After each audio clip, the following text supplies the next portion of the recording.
Hello horror addicts, कैसे हैं आप सब। आप सबका मेरे चैनल लिव हॉरर पर फिर से स्वागत है। आज मैं आपके लिए फिर से एक नई कहानी लाई हूँ। रात गहरी होती जा रही थी और हवेली में पसरा सन्नाटा कानों में चुभ रहा था। प्रिया बिस्तर पर करवटें बदल रही थी। उसकी नींद को किसी अनजाने डर ने जकड़ लिया था। बाहर हवा की सनसनाहट पुरानी खिड़कियों से टकराकर एक अजीब सी कराह पैदा कर रही थी। अचानक नीचे के कमरे से एक धीमी घिसटने वाली आवाज़ आई। प्रिया का दिल तेजी से धड़कने लगा। उसने धीरे से अपने बगल में सो रहे नकुल को हिलाया। नकुल सुनो, वह फुसफुसाई। उसकी आवाज़ में डर साफ झलक रहा था। नकुल ने करवट बदली और आंखें मीचते हुए, क्या हुआ प्रिया, इतनी रात को क्यों जगा रही हो? मुझे नीचे से कुछ आवाज़ सुनाई दे रही है, प्रिया ने डरते हुए कहा। जैसे कोई घिसट रहा हो।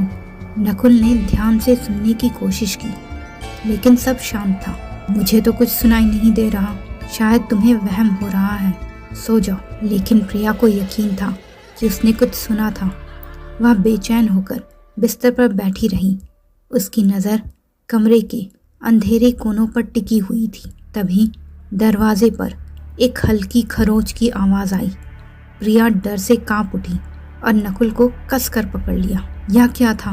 उसने फुसफुसाते हुए पूछा। नकुल अब थोड़ा परेशान हुआ। उसने उठकर दरवाज़ा खोला, लेकिन बाहर कोई नहीं था। हॉल खाली और शांत था। देखो, कोई नहीं है, शायद कोई जानवर होगा। लेकिन प्रिया को चैन नहीं मिला। उस रात के बाद हवेली में अजीब घटनाएं होने लगी। कभी अचानक दरवाजे जोर से बंद हो जाते, कभी कमरे में रखी चीज़ें अपने आप हिलने लगती और कभी कभी उन्हें धीमी और अस्पष्ट फुसफुसाहटें सुनाई देती, जैसे कोई उनके आसपास ही बात कर रहा हो। लेकिन कौन, यह ना समझ में आता ना दिखाई देता था। नकुल और प्रिया को अपने बिजनेस में भारी नुकसान हुआ था। शहर में उनका सब कुछ बिक चुका था और अब उनके पास गुजारा करने के लिए कोई जरिया नहीं बचा था। मजबूरी में उन्होंने अपने गांव का पुश्तैनी घर बेचने का फैसला किया। यह हवेली जो उनके पूर्वजों ने बनवाई थी अब जर्जर हो चुकी थी, लेकिन उसकी अच्छी कीमत मिल सकती थी। उन्होंने घर बेचने का काम गांव के ही एक प्रॉपर्टी डीलर रामलाल को सौंप दिया। कुछ दिन बाद रामलाल गांव से वापस आया और उसने नकुल को बताया कि घर बिक नहीं रहा है। क्या बात है रामलाल? नकुल ने चिंतित होकर पूछा।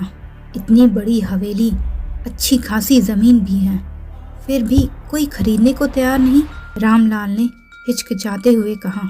असल में बात यह है कि गांव में लोग कहते हैं उस घर पर कोई साया है।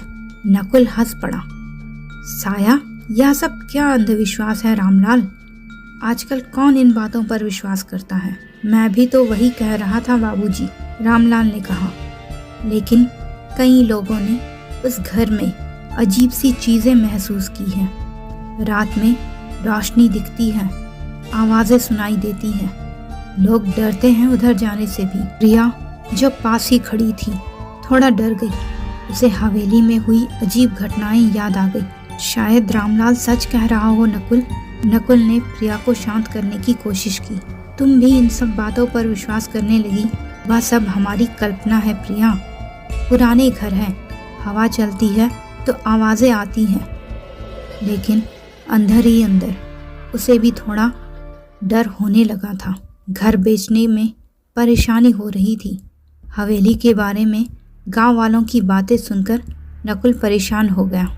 उसे इन सब बातों पर विश्वास तो नहीं था, लेकिन वह यह भी नहीं चाहता था कि एक अफवाह के कारण उसका घर ना बिके।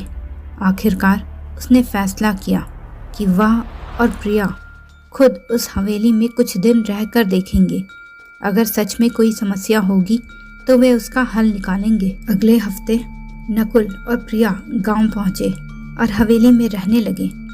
दिन में सब कुछ सामान्य था। हवेली पुरानी ज़रूर थी, लेकिन उसमें एक अजीब सी शांति थी। लेकिन रात होते ही माहौल बदल जाता था। एक रात प्रिया बालकनी में खड़ी होकर चांद देख रही थी। तभी उसकी नज़र हवेली के पीछे वाले हिस्से पर पड़ी। वहाँ पेड़ों के बीच में उसे एक धुंधली सी लड़की की आकृति दिखाई दी। वह सफ़ेद कपड़े पहने हुई थी और उदास नज़रों से हवेली की तरफ देख रही थी। प्रिया डर गई और तुरंत अंदर भाग गई। नकुल नकुल, वह हांफते हुए बोली, मैंने पीछे एक लड़की देखी। नकुल ने उसकी बात को टाल दिया। क्या देख लिया प्रिया? अंधेरे में तुम्हें कुछ गलत ही दिखाई दिया होगा, सो जाओ। लेकिन प्रिया को यकीन था कि उसने जो देखा वह सच था। वह उस रात को सो नहीं पाई। उसकी आंखों के सामने उस उदास लड़की का चेहरा घूमता रहा। कुछ रातें शांति से बीती और नकुल को लगने लगा कि रामलाल और गांव वाले बेवजह डर रहे थे। लेकिन एक रात जब वह अकेले लिविंग रूम में बैठा काम कर रहा था, उसे कमरे के एक कोने में एक लड़के का साया दिखाई दिया। वह दुबला सा लड़का डरा हुआ लग रहा था और दीवार की तरफ मुंह करके खड़ा था।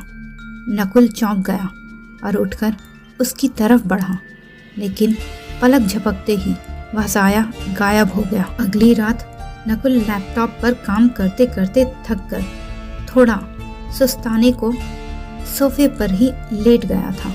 तभी उसे अपने सीने पर बोझ महसूस होने लगा। फिर उसकी सांस उखड़ने लगी, जैसे कोई उसका गला दबा रहा हो। वह झट से आंखें खोल देता है, पर सामने कोई नहीं होता। पर उसके सीने पर और गले पर दबाव अब भी बना रहता है। वह छटपटाने लगता है। फिर अचानक से वह दबाव हट जाता है और नकुल तेज तेज सांसें लेता हुआ उठ बैठता है। तभी प्रिया बाथरूम में फेस वॉश करके अपना सिर ऊपर उठाती है और बाथरूम के शीशे में उसे अपने अक्स के साथ एक लड़की का भयानक काला साया दिखाई देता है। वह चीखते हुए भागती है और नकुल को सब बताती है। नकुल बाथरूम में जाकर चेक करता है, पर वहाँ कोई नहीं होता। अब नकुल भी डर गया था।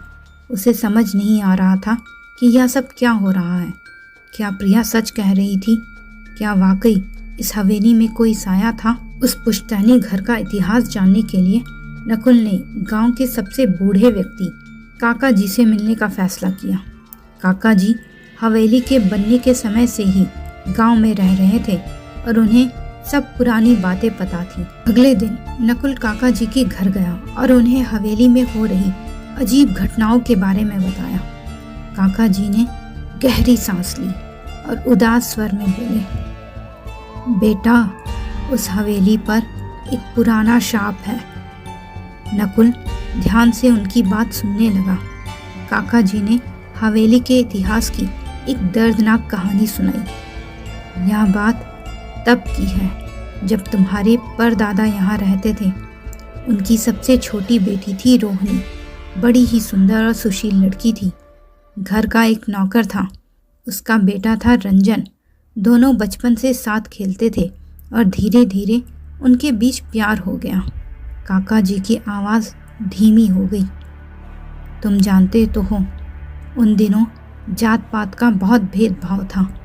रोहिणी बड़े ज़मींदार की बेटी थी और रंजन एक साधारण नौकर का बेटा था।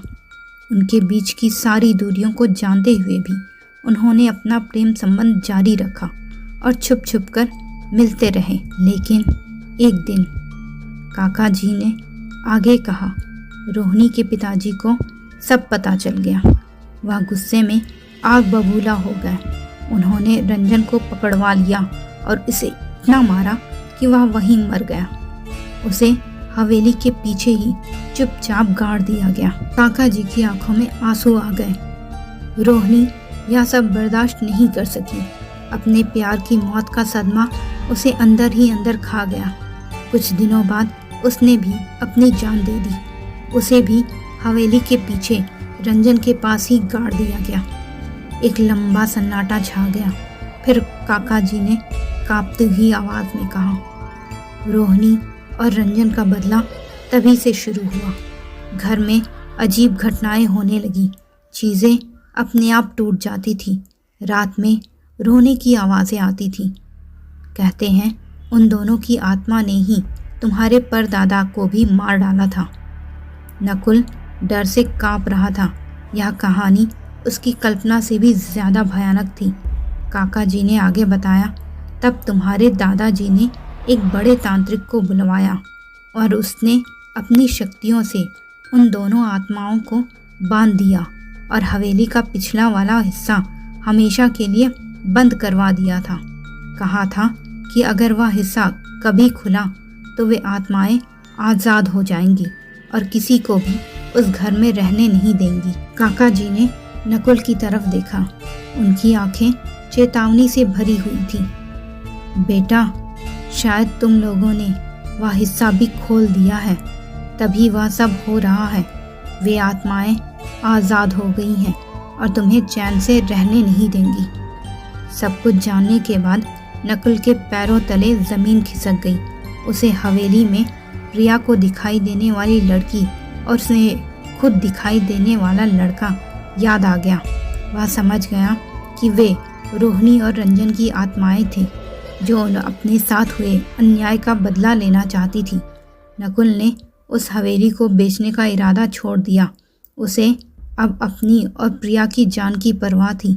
वह जानता था उस शापित घर में रहना खतरे से खाली नहीं था। उसने तुरंत प्रिया को सब कुछ बताया और दोनों ने मिलकर रात ही रात हवेली छोड़ने का फैसला किया।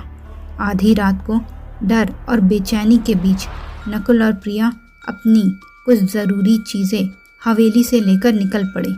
पीछे मुड़कर उन्होंने उस अंधेरी शापित इमारत को देखा जो उनके पूर्वजों ने विरासत में दी थी उन्हें, लेकिन अब उनके लिए वह मौत का घर बन चुकी थी। उन्होंने कभी भी उस हवेली में वापस कदम नहीं रखा। हमेशा उस भयानक रात और उस शापित विरासत से डरते रहे। तो मित्रों, कैसी लगी ये स्टोरी? अपनी राय कमेंट बॉक्स में ज़रूर दीजिएगा और ऐसे ही ढेर सारी हॉरर स्टोरीज़ के लिए मेरे चैनल लिव हॉरर को सब्सक्राइब करना बिल्कुल मत भूलिएगा। धन्यवाद।